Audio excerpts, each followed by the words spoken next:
sa dépensani Allah fi juulirde tanke no juulede nder ton si yimɓe wulure juuli ton si Allah yoɓimo kala aljanna ɗamari aljannaji wulure hara ɗa waali ɗaani Allahu akbar. Allahu akbar. mo wi astafirullah nde wote no nder ɗo bel ko yoɓa kon ɗa mari waɗum ɗon hara ɗa waali ɗaani si dewgal humama ɗo baraji ɗin ɗa mari waɗum ɗon si haɓuɓe moƴƴintinnama hakkude mum ɗo baraji ɗin ɗa mari waɗum ɗon kala ko dew ko Allah rewa nder ɗo ɓay tun a ittuno mbuuɗi haray compte ma on no turnude arrahmani rahim alhamdulillahi rabbil alamin ثم الصلاة والسلام على سيد الأنام سيدنا ونبينا محمد ابن عبد الله وعلى آله وعلى صحبته الكرام والتابعين لهم بإحسان إلى يوم لا مرد له من الله. أما بعد أيها الإخوة الكرام الآباء والأمهات والأساتذة الأجلاء أيها المشايخ الأئمة الدعاة الحضور الكريم أحييكم جميعا بتحية الإسلام وتحية الإسلام هو السلام. السلام عليكم ورحمة الله تعالى وبركاته. haray musidɓe julɓe tedduɓe neniraɓe an babiraɓe an karmokoɓe an kohoɓe tedduɓe ɗe yetta Allah subhanahu wa ta'ala ko tawni en nde ɗo jonde teddude wono imam ratib men on holliri ɗo nde ɗo jonde hinde teddi hinde mawni anni e mayre on hino teddi hino mawni ka Allah subhanahu wa ta'ala. haray musidɓe julɓe tedduɓe no ɓe holliri noon karmokoɓe men kohoɓe tedduɓe e ardiɓe meɗen mawɓe oɗo nokku kohoɓe tedduɓe haray no ɓe holliri noon e ko saɗi ko tooli maɓɓe ɓe fof maɓɓe e nde ɗo jonde l'islam ɗen hiɗe wondi e naforeji molanaɗi hay ko yiɓɓe tun yangoduɓe wayrindirɓe yiidata wono Oustad Masaliou ɓe ɗo e américaine dara ko neɗɗo mum andidiri e mum ko neeɓi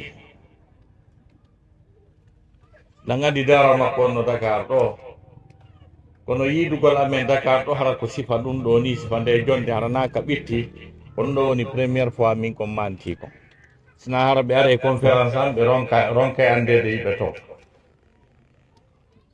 e haray hiɗen wiya ko saɗi maɓɓe ko tooli maɓɓe sembingol maɓɓe nde ɗo jonde mawnde jonde teddude haray e yewtere nden no wona yarirede noon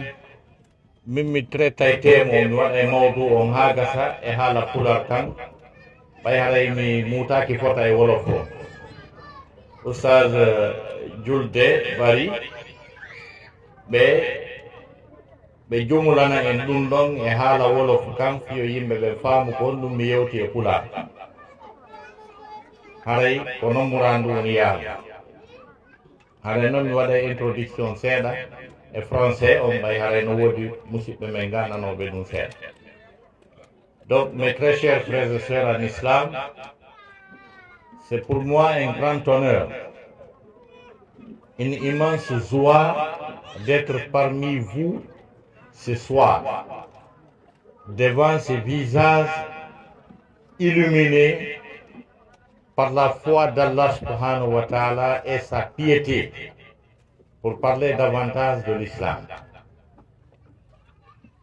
Pour parler de l'islam dans un domaine aussi fructueux,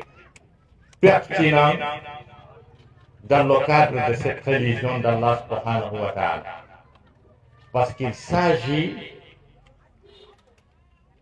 du temple d'Allah subhanahu wa ta'ala. Il s'agit de contribuer, de participer à l'édification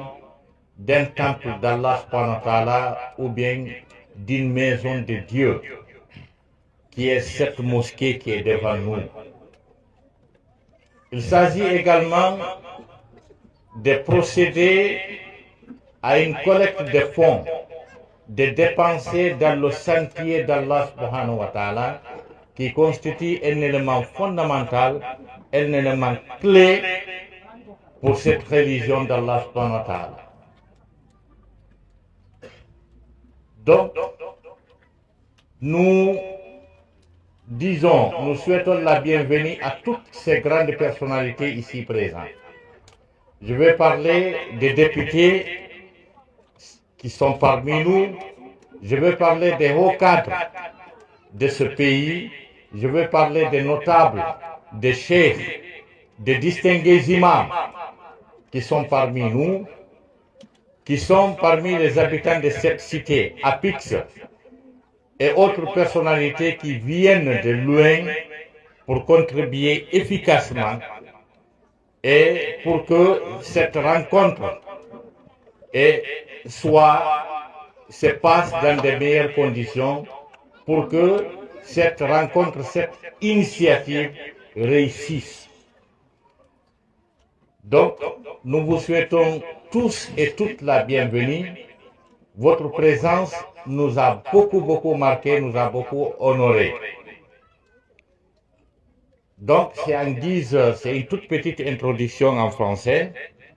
Et moi, je vais, débattre mon exposé en langue nationale Pulaar. Nous avons un chef qui a la maîtrise parfaite de la langue Wolof, qui est parmi nous, un chef aussi, un grand chef, qui va procéder à un résumé de ce que, et je vais avancer, n'est-ce pas, en langue nationale Pulaar, Inch'Allah. Haray musidɓe julɓe tedduɓe mi ala junnude ko tummidiren ɗo ko findu suudu Allah ɗo golle mayru hino nanga fi suudu Allah nun no mawni fi dépensugol ƴettugol mbuuɗi muɗum waɗa telema sengo ka diina l'islam fi ɗum ɗo kadi hino mawni hino teddi ko ɗum ɗo woni fi ƴi'al diina kan nde Allah subhanahu wa ta'ala yewtuno fi ɓiɓɓe adama ɓen o sendi ɓe pecce tati kala tagaɗo mo yiɗa ko goɗɗo e ɓen ɗo pecce tati ɓiɓɓe adama ɓen Allah sendi ɓe ko ɓiɗɗo adama malaɗo e ɓiɗɗo adama malkisaɗo e ɓiɗɗo adama ɓurɗo malkiseede ko ɓeɗo tato wodi ɓiɗɗo adama malaɗo ɓiɗɗo adama malkisaɗo ɓiɗɗo adama ɓurɗo malkiseede ko ɓeɗo tato wodi nde o yewtuno noon fi malaɓen no jeeya e sifaji ɗi o sifiɓe ƴettoɓe jawle mum ɗen waɗa fi no diina Allah kan marsira alif lam mim dhalika alkitab la rayba fihi hudan lilmuttaqin الذين يؤمنون بالغيب ويقيمون الصلاة ومما رزقناهم ينفقون ɓeɗo woni première partie ɓiɓɓe adama ɓen yani ko ɓeɗo woni malaɓe ɓen e ɓiɓɓe adama ɓen ɓeɗo o yewti fi maɓɓe ɗon ha en jangata ayeje ɗen fof en aray tun ha ka Allah wi ɗon ulaika ala hudan min rabbihim wa ulaika humul muflihun ɓeɗo woni e dow peewal immorde e jooma maɓɓe ko ɓeɗo woni malaɓe ɓen hara ko neɗɗo jannguɗo nahaw seeɗa janngi arabu on seeɗa o faamay hande kadi goɗɗo goo luttama laaɗo sina ɓeeɗo par ce que wa ulaika humul muflihun ulaika ko isara ko sappagol wiya ko ɓeeɗo hum ɓeeɗo tigi almuflihuna nde woni almuflihuna kalimatu muflihuna woni kalima muarrafa ka balagha haray tufidu alhasr wa ta'yin bima'ana haray moɓay ha gasa wiya ko ɓeeɗo sappo wiya na goɗɗo ko ɓeeɗo tigi wiya ko ɗum wasi Allah wi wa ulaika humul muflihuna to sabbo muflihuna jogo ɓaawo ɓeeɗo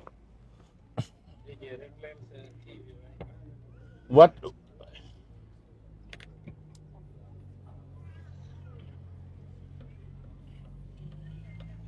Allah subhanahu wa ta'ala o daali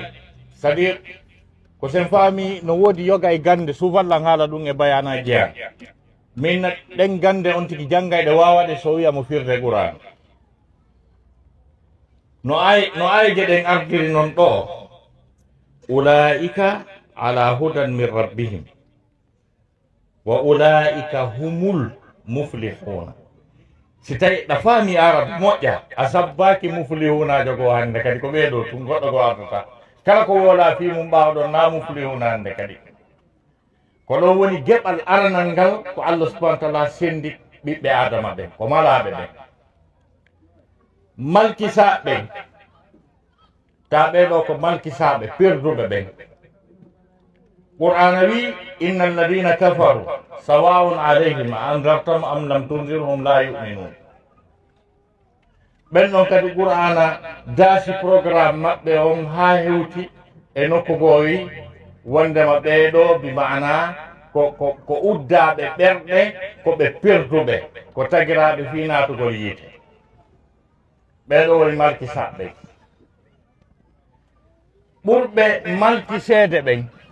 ɓurɓe malkiseede ɓen ɓurɓe perdude ɓen o wi wa min annasi man yaqulu amanna billahi wa bil yawmi l akhir ladari wa ma hum bi muminin ɓen ɗon kadi o soggiɓe ha o wi fama rabihat tijaratuhum wa ma kanu muhtadin ɓeɗo kadi ko perduɓe ni ko catégorie yimɓe ɓen tato ni joni noon yimɓe malaɓen ɗiɗo catégorie ji ɗo haalaɗi ɗo ko firtuɗi simore aranere nden on andi alqur'ana o sa udditimo a hawra e simore no wiye fatiha ko nden ɗon woni udditunde deftere nden ko ɗum wasi karmo koɓe goo wiyande fatihatul kitab par ce que kayre udditi deftere nden joni noon ko suratul fatiha wooli fiiɗi catégorie ji tati suratul bagara pensiti seeɗa ka bi mana malaɓe ɓen ka suratul fatiha sirata alladina an'amta alayhim ɓen ɓe neminɗa e dow mum ko premiére catégorie on ni ko malaɓe ɓen gayril mahdubi alayhim ko deuxiéme catégorie ko perdu ɗum wala dalina ko troisiéme catégorie ko perdu ɗum suratul bagara ari pensiti seeɗa ɓeɗe jannguɗen ɗa joni noon sifaji ɗi qur'ana sifi malaɓe ɓen e raɓɓiɗude hino jeeya e muɗum wa mimma razaqnahum yunfiquna ɓe ƴetta e ko min arsiki ɓe kon ɓe dépensa ɓe jonna fi diina allah yimɓe ɓen allah subahana taala hawtidiroye ɗum ɗo fof addi sendi pecce ɗiɗi tawi ɗen pecce ɗiɗi kadi ko basi e hoore mum koye fi okkugol ko fi dépensugol ko yimɓe ɓe allahu lanɗo subahanahu wa taala ƴettodi e muɗum ahadi contrat wondema o hollayɓe golle e konnguɗi ɗi ɓe golla tawa ka aljanna ɓe natoyta kamɓe allah ɓe haldu ko contrat c'est pacte e woɓɓe haldiduɓe e allah kala konngol gongol e gollal golletengal fiyoɓe naato yiite allah wallayɓe ha newoɓe waɗa allah wallayɓe ha marsa kala ko naadata yiite kon fof siyama kala état sénégal o wi kala nanguidaɗo e drogue wondema haray ko peine capital ko yo pande o pelle ɓay tun drogue naado yay yiite kamɓe on allah waɗanayɓe facile ko nangoɓe ɓe tigui wiyata mission accompli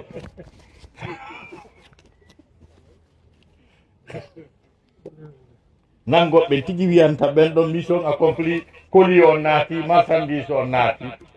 ko wanno kamɓe allah ɓe haldi ɓay tun drogue naada yiite o newinanay ɓe fiyoɓe naato yiite ɗum ɗon kadi base on pacte ɗon ƴiyal on pacte ndin aadi hakkude jiyaɓe allah ɓen e allah ko mahi ɗum e hoore dokkal jonnugol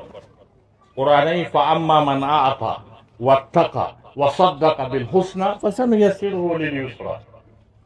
wa amma man bakhila واستغنى وكذب بالحسنى فسنيسره للعسرى القرآن الله سبحانه وتعالى قال كلا بمعنى قندنو فأما من أعطى واتقى وصدق بالحسنى كلا يتو جوني بودي من جوني ديبانسي هاجس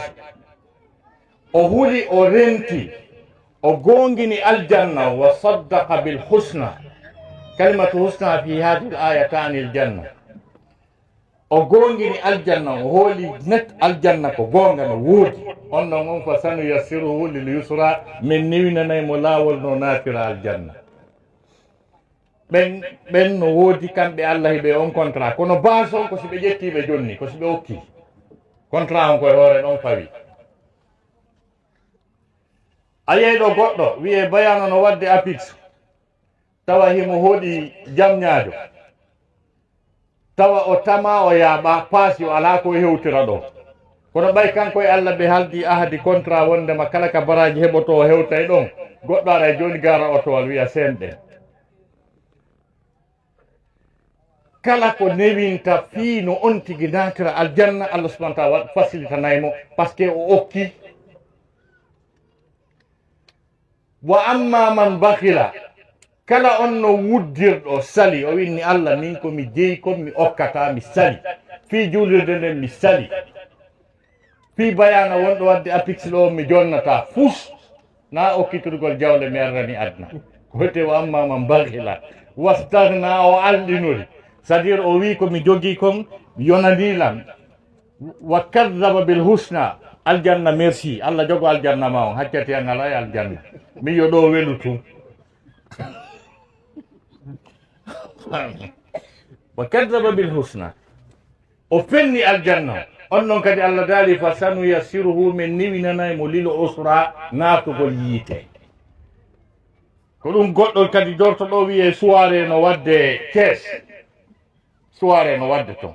tawa ala paasi o ala no e goɗɗo e ɗiɗon konno a faamaali fi soirée on non mi nani kono position ji ɗi moƴƴa no a dekko ni miɗo andema ɗon ta komo Allah immini par ce que mo mardi Allah ahadi ɓay so yahoyi toon o naata yiite Allah naɓay mo wawa hewtoya faami wallay mo wawa hewtoya ko Allah yeddete to ko pat ko kanko e Allah haaldi faami donc goɗɗo wata wonde julɗo hara o okkata o jonnata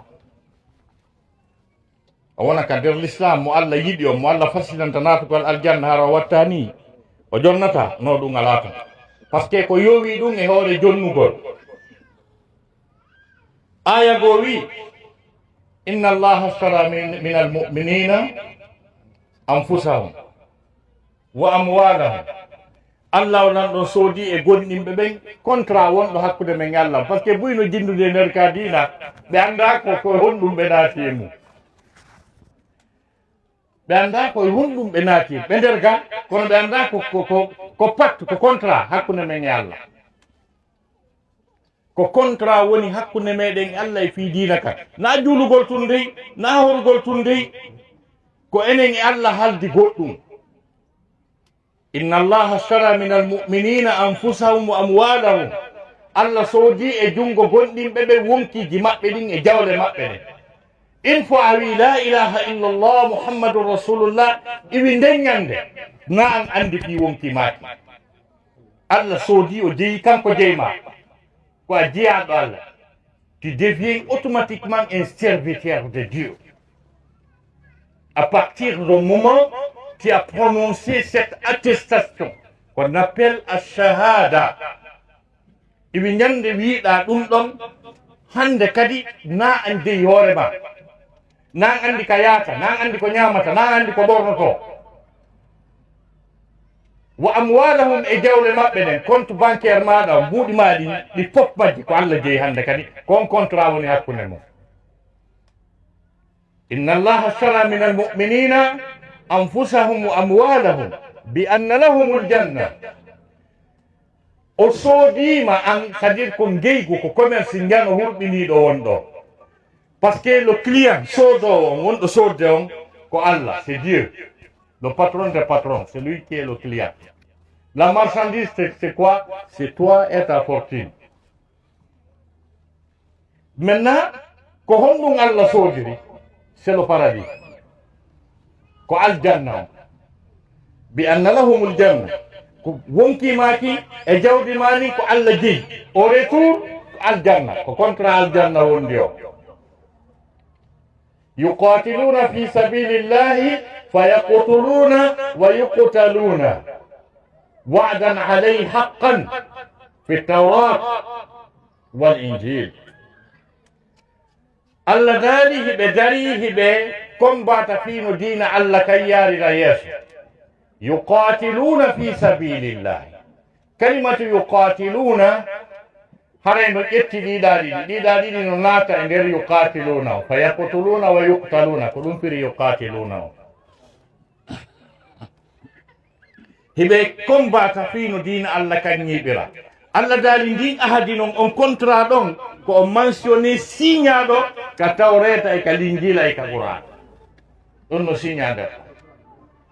Allah subhanahu wa ta'ala ko do contrat yetelan e ayje do ko honto wowla tay mbudi ala day mbudi jonna taake ko contrat on jonno ko dum do adibe en den faani adi ben wiyete as-salafu salih adi ben nelaado sallallahu alayhi wa sallam e sahaba be mum ben ko dum do be faani. Mes très chers frères et sœurs en islam, notre exposé est axé sur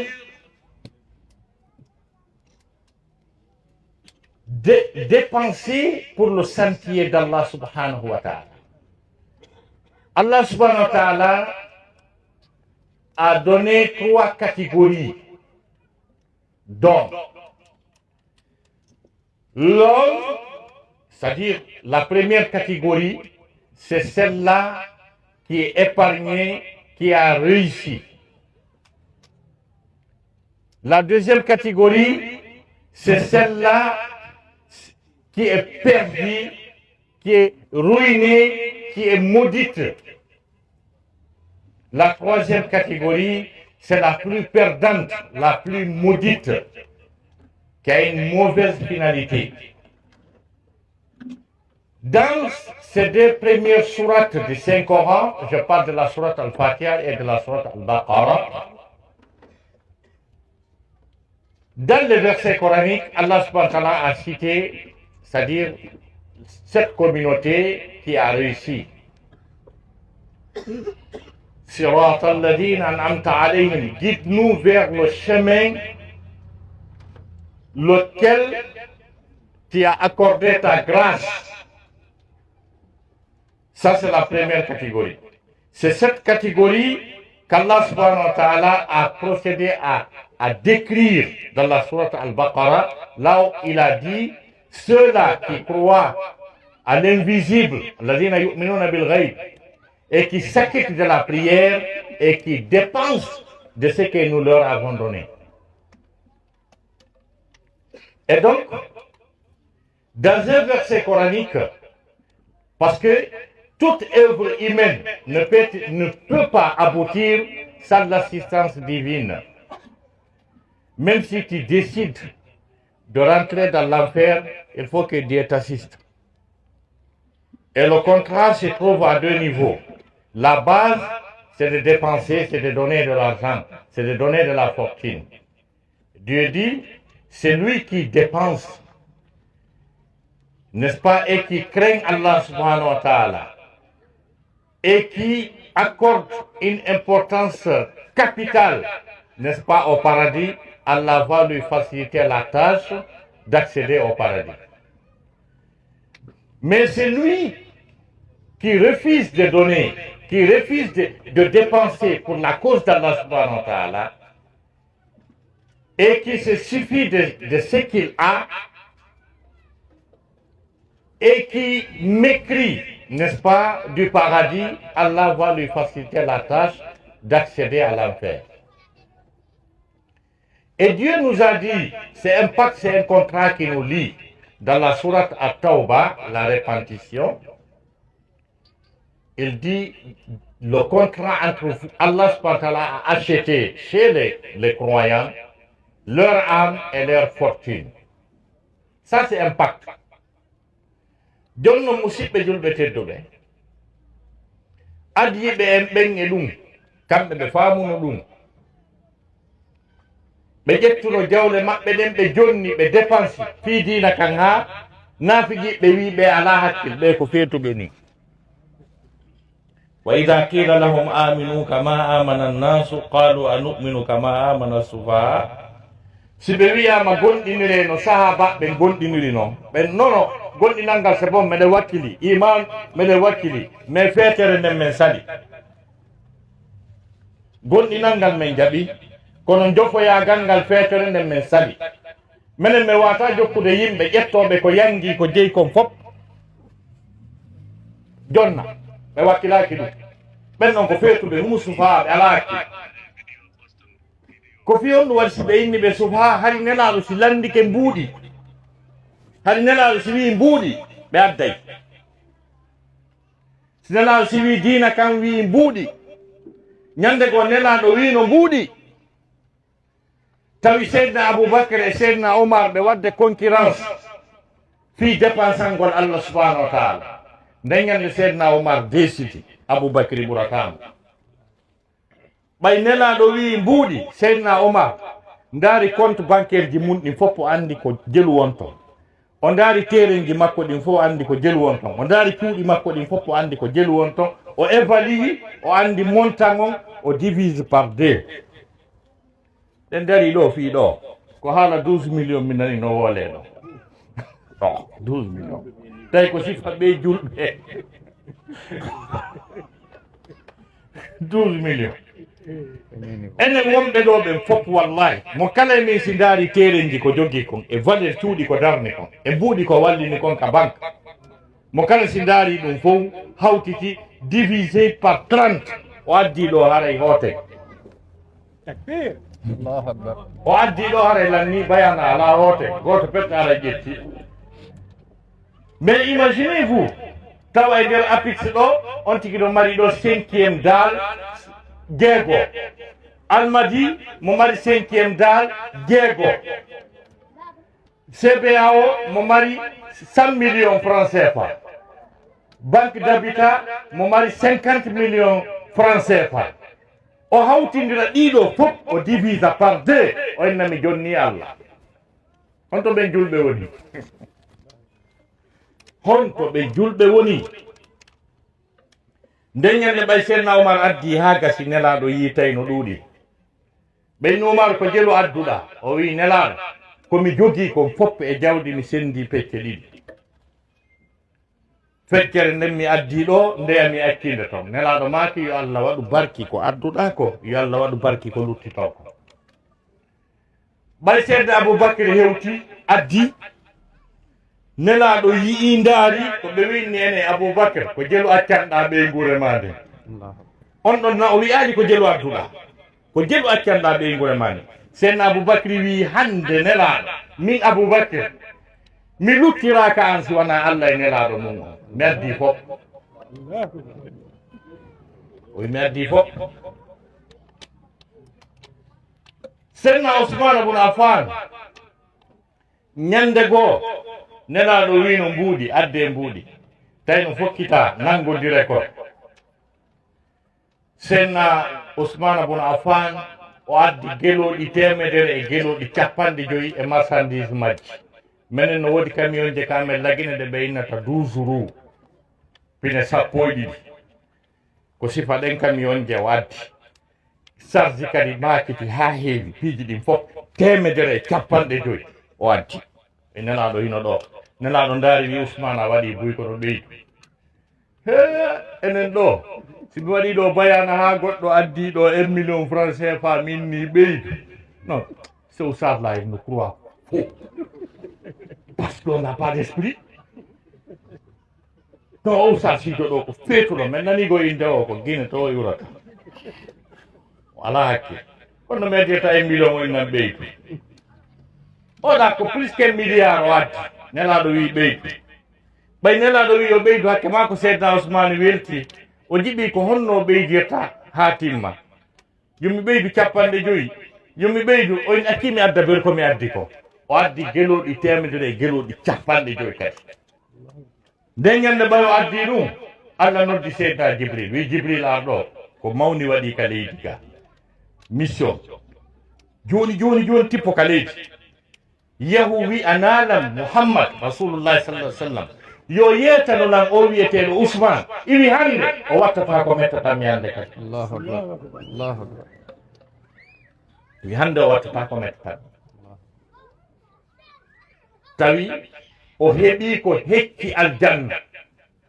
par ce que no woodi toon aya qouran ko allah sifi fi aljannaji ɗin ha gasi o lannitori wa ridwanum min allahi akbar si tuma goɗɗo naati aljanna o heɓiɗi fof allah wi ko allah weltantomo kon hekki tawi ousmane heeɓi ɗum na haala aljanna ko o wattata hande kadi ɓaawo ndegende ko mettataɓe fihi mo jonni ñande goo sahabajo no wiye abou talha nenaɗo janggani ɓe aya qur'ana firani ɓe lan tanalul birra hatta tunfiqu mimma tuhibbun ko wiyete kon ɗiggere kon on memata ɗum fannintama on ƴettali e ko ɓurɗo yidde ko jonnuɗo ko ɓurɗo yidde ko jonno mi jonno exemple hiɗa jogui ɗo 100 dollars 100 euro 100 francs CFA ɗiɗo sañji tati kombo ɓuranma ko 100 francs CFA o allah taali ko ɓuranma ko ɓurɗa yiɗude kon tanki a ƴettal ɗum tigi jonnuɗa a memata ko wiyete birra ko a andi ko 100 euro on ƴettata jonna si wiyama ɗo fi julirde nden ɗo o ko addi e fi mum ɗo kon hiɗa andi ko monta welowo ma o ɗa andi ɗi walliɗa toon ɗi andoto joni sa memi birra e sa memali wadde kalnal jannata ma labreri ko al abrar ko birre a mema e birre so wona bar wona abrar ɓañanaɗo firi ɗum sahabajo no wi abou talha o wi nelaɗo wina woɗa andi jardin an on nelaɗo wi miɗo andimo sahabaɓe fof ɗinƴi par ce que jardin makko on hande valeur makko on si estimama marché Sandaga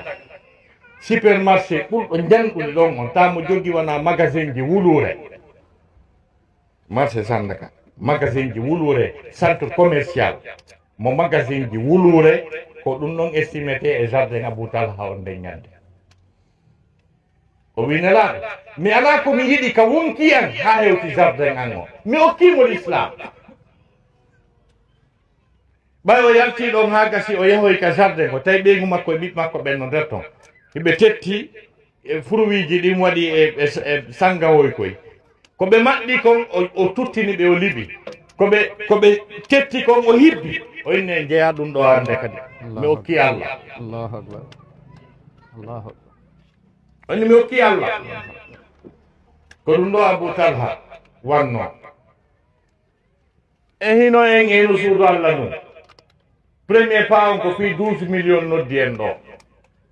hino en ɗo enen kadi woɓɓe men ɗo ko oumar wiyete woɓɓe men ɗo ko ousmane wiyete woɓɓe men ɗo ko ibrahima wiyete woɓɓe ɓen ɗo ɗe yiɗi ɓen ɗen innitiri ɓen ɗe rondi inɗele ɓen enen e ɓen hay fof sen nanda sina inde men telen makka dépense koy donc ni ɓeɗo waɗirno ñande ko sahabajo sooduno suudu labandu e junngo sahabajo suudu labandu no mandu valeur ma si goɗɗo soodi villa almadi ɓe ɗaɓɓude ko hombo wonata seede ɓe waɗa kaydiji ɗin ɓe fotti e seedna aliya ɓenni wona en heɓata numɗuɗo ɓuuri oɗo ɓe yewti se ɓen haɗay ko ɗo suudu andu joni koye waɗan men ɗo kaydi seedna aliya daari ɓe o na suudu kaariru tawi ko suudu labandu hay seedna aliya no anni ɗum wo ko a yeeyi ɗum oɗo hinni wo ko an sooɗi no inni o yewtiɓe ɗon o waajiɓe ha o inni woyyo hey mayɗo no yeeyi mayɗo hey on andi noon seydna aliya jimɗi makko ɗin o sortete ko wiyete adda kon a jentike seydna aliya o waajiɓe ɗon ha ɓay gasi e honno wiyete yeeyiɗo suundun on o wi mbuɗɗin o jonni l'islam soɗɗo suundunu wi haray l'islam o yo fuɗɗo suudu makko to ɓe yeyi ɗon suudu lutti ɗon mbuuɗi lutti ɗon ɓe wicci ɓe yeyi awa e hino en eno suudu allah ɗo ɗum ɗo tumbidiren ɗo min on ko ha ɗo noni arde ngol Allah noon intérêt ji ɗin no ɓurdi ça dépensani Allah fi juulirde tanke no juulede nder ton si yimɓe wulure juuli ton si Allah yoɓimo kala aljanna ɗa mari aljannaji wulure hara ɗa waaliɗani Allahu akbar. Allahu akbar. mo wi astahfirullah nde wotere nder ɗo bel ko o yoɓa kon ɗa mari waɗum ɗon hara ɗa waaliɗani si dewgal humama ɗo baraji ɗin ɗa mari waɗum ɗon si haɓuɓe moƴƴintinnama hakkude mum ɗo baraji ɗin ɗa mari waɗum ɗon kala ko dew ko Allah rewa nder ɗo ɓay tun a ittu no mbuuɗi haray compte ma on no tourne et son staff les notables les conseillers de cette mosquée les encadreurs de cette mosquée et toutes les grandes personnalités par leur présence qui ont honoré cette rencontre. Ils ont fait preuve de modestie, preuve d'amour et d'abnégation, persévérance dans le sens de l'épanouissement de cette religion d'Allah subhanahu wa ta'ala. C'est toute une fierté pour nous qui sommes leurs fidèles qui prient derrière eux ici. Enen ɓe tata ɓen ko ɓeɗo imamuɓe ɓeɗo sage ɓe ardani en ɗo yetten Allah subhanahu wa ta'ala ɓay ko ɓawo ɓe juuleten ɗo ko imamuɓe men ɓenni. Nous remercions très sincèrement notre aîné El Hadj Mohamed Ali. Il n'est pas d'ici. Il a sa concession à Grayoff. Mais c'est quelqu'un aussi qui est dévoué dans le sens de l'épanouissement de la religion d'Allah subhanahu wa ta'ala. Nous remercions très sincèrement notre cher aîné Al-Hajj Mohamed Salih Bari qui réside à Boston dans l'état de Massachusetts. C'est encore un voisin de tout près. Pour la première fois en 2008, j'ai passé avec lui 6 mois aux États-Unis d'Amérique. J'étais avec lui. En 2010, j'ai passé avec lui 3 mois aux États-Unis d'Amérique, avec lui. Tout ce qui est lié, n'est-ce pas, à l'épanouissement de l'islam, dans le cadre de la da'wah, de la prière, tout ce qui est lié, n'est-ce pas, au sentier d'Allah subhanahu wa ta'ala, aux États-Unis d'Amérique, ce monsieur est présent. Et c'est ce qu'il a encore révolutionné chez nous ici. Nous remercions la communauté guinéenne qui a eu cette initiative. Nous remercions nos frères, nos hôtes sénégalais. Ils ont toujours fait preuve de la bonne cohabitation envers les gens qui viennent vers eux. Ce sont les Ansar. Les Sénégalais sont les Ansar. Al-Ansar, c'est des gens qui ont accueilli le prophète Mohammed sallallahu alayhi wa sallam à Médine. Les Sénégalais, c'est des Ansar, c'est des Muhajirin.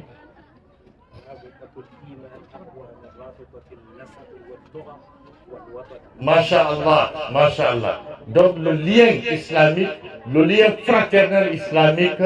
n'est-ce pas, est fort. C'est ce que notre imam a dit. C'est ce qui fait que le Sénégal, c'est un pays béni. Et le Sénégal restera toujours béni. La façon dont les Médinois ont accueilli le prophète, des gens qui sont venus de la Mecque, c'est ce que le Sénégal a toujours fait dans la sous-région. Le Sénégal restera toujours béni. Ça, je vous dis ça. Donc, alhamdulillah, shukr, nous prions toujours pour qu'Allah subhanahu wa ta'ala accorde une stabilité politique au Sénégal, une cohésion sociale,